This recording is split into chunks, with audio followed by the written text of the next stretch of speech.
Okay, let's just dive right into this. Welcome to today's explainer, where we're tackling a massive headache that has become, honestly, a giant hurdle for Android devs all over the map. And more importantly, we're looking at exactly how to bypass it. Look, if you've been grinding away on a new app, you already know that getting your code to compile and your UI looking absolutely flawless is really only half the battle, right? So today, we're zooming in on a dedicated service called TesterBee. We're going to break down exactly how it completely removes the friction from Google Play's notoriously strict closed testing requirements.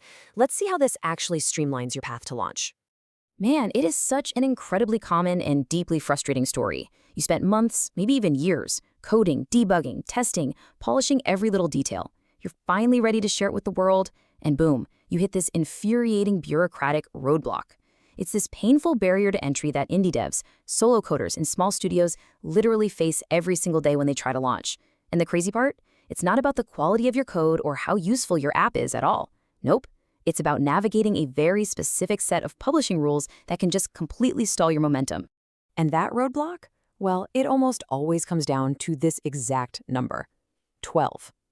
Google Play has this super strict rule requiring you to recruit 12 active testers just to get the publishing process started.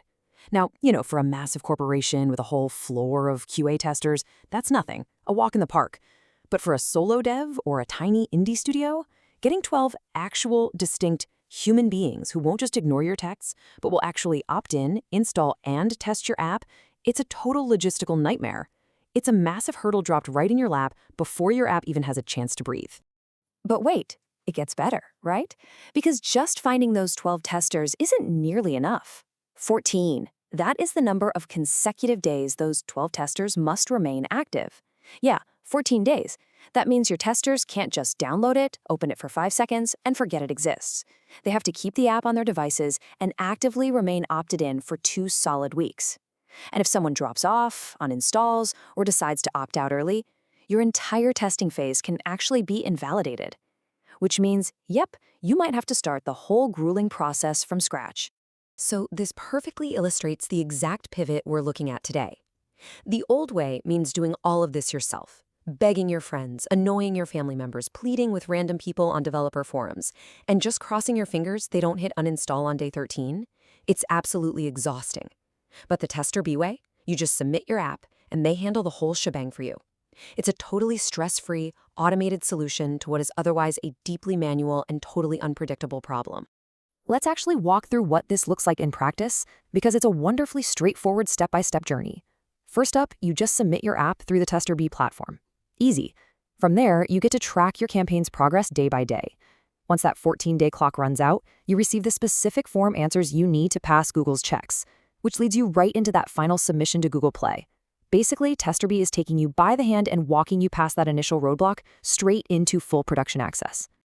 I want to focus on that tracking aspect for a quick second because, let's be real, visibility is absolutely crucial when you're handing off such a critical part of your launch cycle. You definitely don't want to be left in the dark wondering what's going on. With TesterBee, you can actually track your testing progress day by day, right inside their platform. No guesswork at all. You're not just closing your eyes for 2 weeks and hoping for the best. You've got a clear, daily pulse on your campaign right at your fingertips. And what's really cool here is the sheer level of transparency the system gives you. You aren't just looking at a progress bar on TesterBee's site in a vacuum. You can actually compare their data directly with your own Google Play console. This is huge. It means you have verifiable, real-time proof from Google's own servers that the testing is happening exactly as required. You're always going to know your exact status, seamlessly cross-referencing what TesterBee says with what Google is actually seeing. Okay, but it gets even better. Once those 14 days are officially wrapped up, you usually smack into the next wall, the dreaded bureaucratic paperwork. Google Play asks a bunch of really specific, detailed questions at the end of the testing phase to make sure your app is properly vetted before the public sees it. Well, TesterBee actually hands you your production access form answers. They literally give you the exact required responses you need, tailored to the testing they just finished. That whole exhausting, confusing paperwork step, yeah, it's practically done for you. So the real takeaway here is that TesterBee doesn't just shoot you an automated email with a few form answers, wish you good luck, and disappear into the night. They actively guide you through that final submission.